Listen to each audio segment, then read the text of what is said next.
Здравейте, скъпи мои! Някои дами си задават въпроса: когато правят орална любов, кое е по-добре?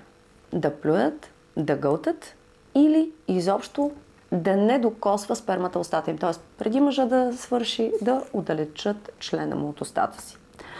Тук ще се опитам да разгледам и трите варианта и всеки за себе си да намери подходящият отговор.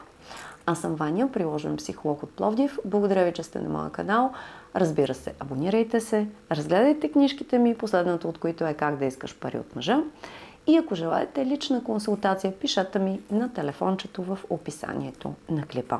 Ще отговарям на въпроса да плюем или да гълтаме спермата при орална любов. Да дадеш на мъжа френска любов е нещо прекрасно.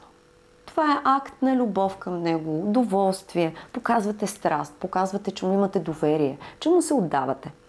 Но най-честият въпрос на жени, особено ако са по-гнусливички, е какво да правят с спермата. Варианта, разбира се, е да глътнат, на тях им харесва, или да се отдръпнат точно преди члена да свърши и да размажат, да кажем, спермата по кожата си. Няма грешен отговор. Въпросът е на вас какво ви харесва. Много жени не харесват да гълтат, защото вкуса на спермата ги притеснява.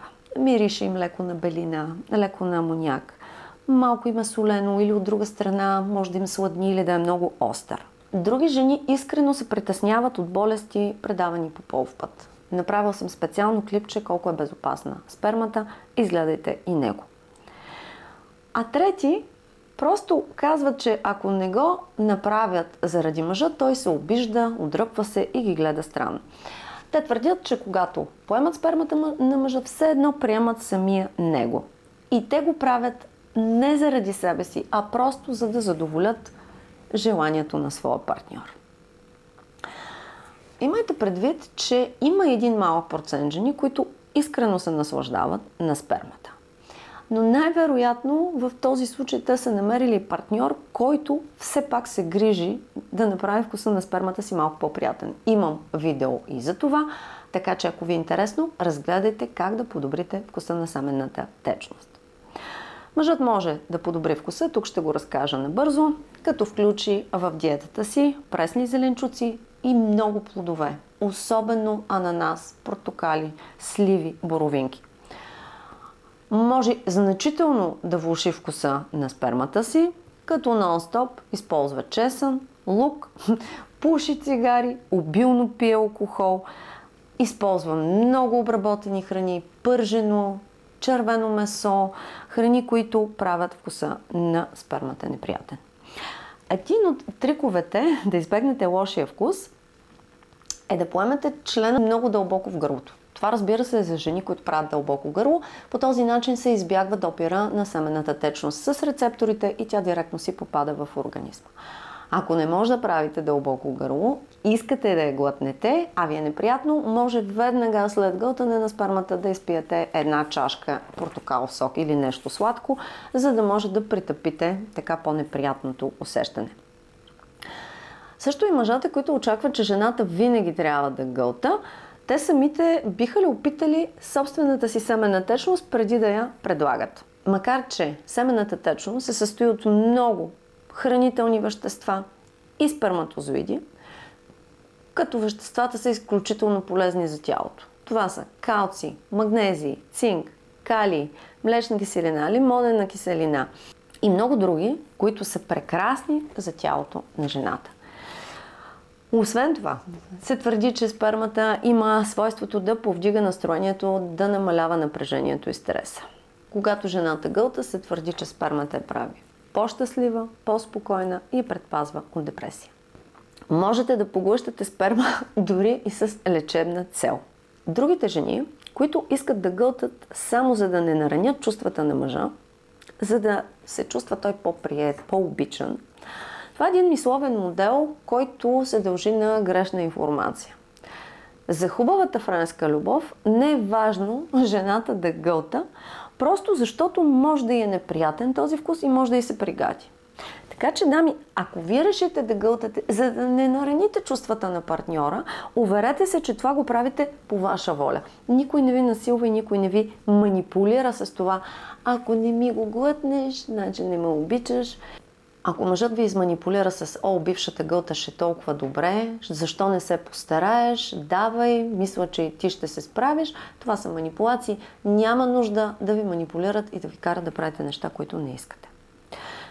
Чувала съм и за жени, които толкова държат на чистотата в спалнята, че предпочитат да глътнат спермата, вместо някъде нещо да се олее, да се окапе, да трябва да перат чаршафи и да им се отваря работа.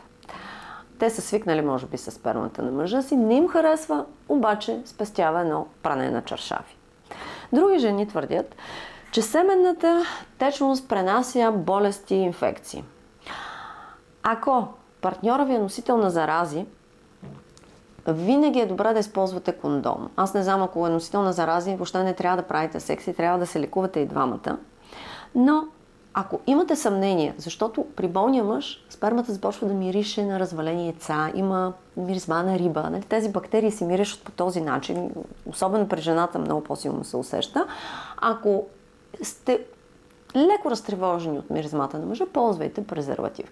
В крайна сметка, когато тази сперма не влезе във вашето тяло и имате предпазването на гумичката, няма толкова голяма опасност от тези венерически болести. И друго, дами, имайте предвид, че семенната течност също така подхранва и увлажнява кожата. Така че ако не ви се хапва, не ви се гълта, размажете я по кожата си, като един от триковете, когато мъжът е близо до свършване, доближете пениса до устата си, много свършете с ръка, така че спермата да се разлее по тялото ви.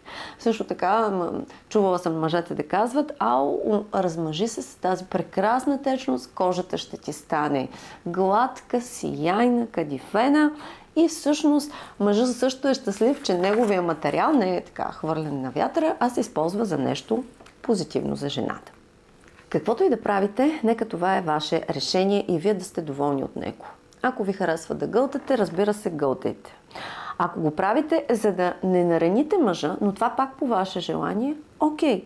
А ако не желаете да поемате, просто размажете я някъде, накарайте го да свърши в салфетка, ако дори не искате да се косва до кожата. А може един мъж да ви е приятен и с него да гълтате, а с друг мъж да ви е неприятно. Партньорите трябва да се уважават и само така може да има един здравословен, пълноценен пол в живота. Ако това видео е отговорило на някои от вашите въпроси и искате да оставите коментарче, ще се радвам да изкоментирате каквото и да било. И да ми зададете следващ въпрос, по който да работя другите си видеа. Хубав ден! Чао, чао!